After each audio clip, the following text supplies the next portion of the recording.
Nous allons voir également donc sur les factures de vente, la partie emballage. Donc on l'avait vu précédemment pour les achats. Et bien sur le même principe, on va voir différents cas de figure donc pour les factures de vente. On va voir un premier cas de figure avec la consignation des emballages récupérables, hein, où là effectivement on va consigner et facturer l'emballage. On verra après justement les différents cas de figure quand on nous retourne l'emballage.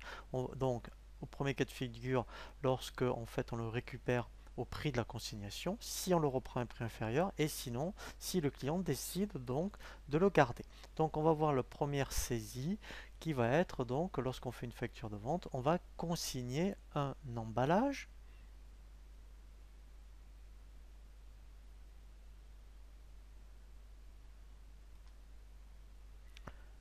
Donc ici j'ai une facture de vente. Là en fait on vend de la marchandise pour 1000 euros et on consigne donc de l'emballage pour 100 euros. Donc on va voir comment saisir cette facture sur Sage 50C.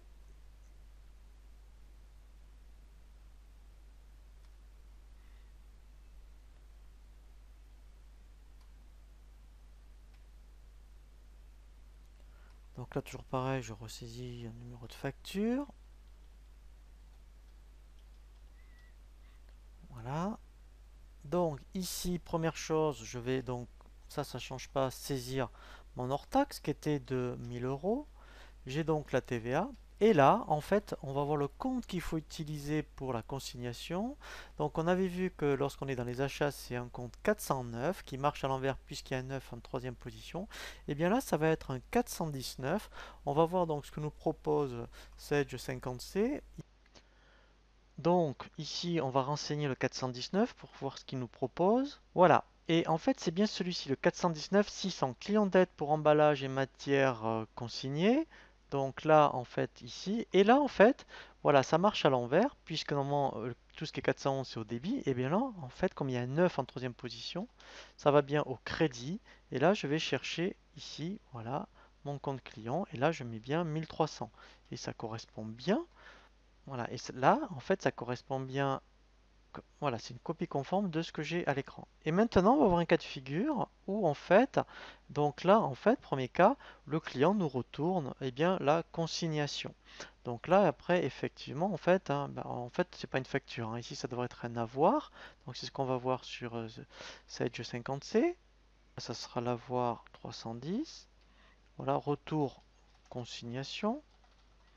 Et là, en fait, on va passer à l'envers, donc le 419 600. Donc il était au crédit, on va le mettre au débit pour annuler la consignation. Et comme en fait il n'a plus de dette, hein, donc le 411, en fait, là, cette fois-ci, on va le mettre ici au crédit, puisqu'en fait ces 100 euros ont bien été donc retournés, donc il n'y a aucune raison qu'ils soient facturés. Voilà, donc ça c'est le cas le plus simple, c'est quand le client nous retourne la consignation et on lui reprend au prix de la consignation. Maintenant, on va voir un autre cas de figure où en fait on reprend la consignation à un prix inférieur. Voilà, donc ici, eh bien, donc le retour était à 100, mais il y a un abattement de 10 euros parce qu'il y a des frais, soit parce qu'en fait la consigne a été en fait endommagée, et de la TVA de 2 euros. Donc en fait, réellement sur son compte, il va être remboursé de 88 euros, donc effectivement, il y aura 12 euros de frais. Donc on va voir comment, et ça on le saisit sur Sage 50C.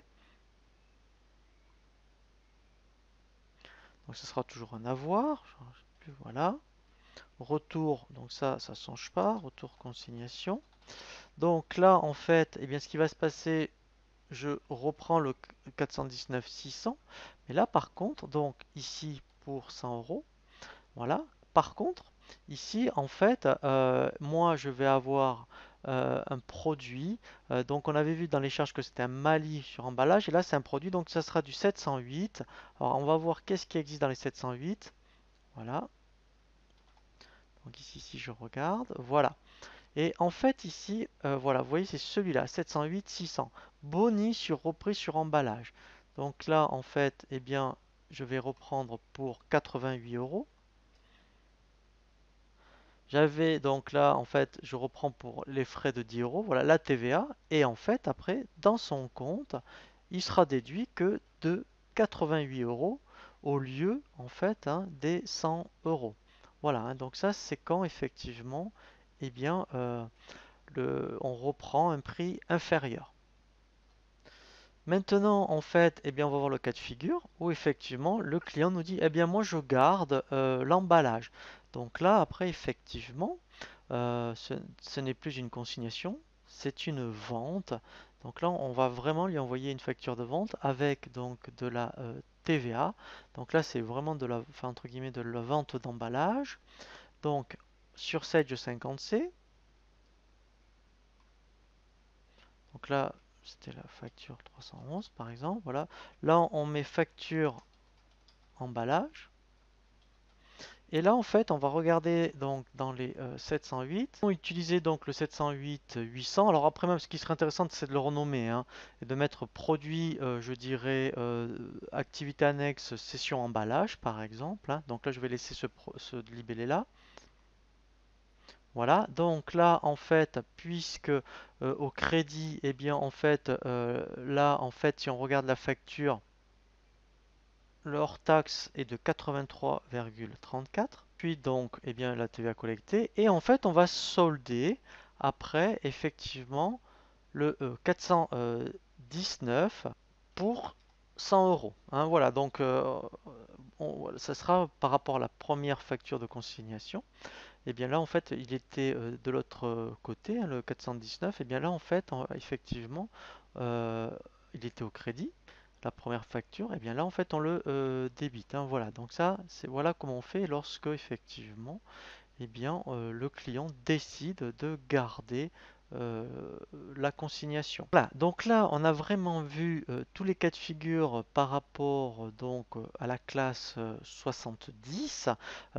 Maintenant, effectivement, donc là, on a vu aussi bien donc les enregistrements comptables 60 et par rapport donc frais généraux 61-62, la classe 70. Alors rassurez-vous, après il y aura d'autres formations vidéo pour toutes les autres classes, la 75, 76, 77. Mais là, c'est vraiment, je dirais, ce qui vous concerne par rapport le courant de votre activité mensuelle, par rapport aux 60 et 70. Et maintenant, puisqu'on a saisi toutes les factures d'achat fournisseurs et clients, eh bien, on va voir effectivement la partie trésorerie pour les règlements fournisseurs et les règlements clients.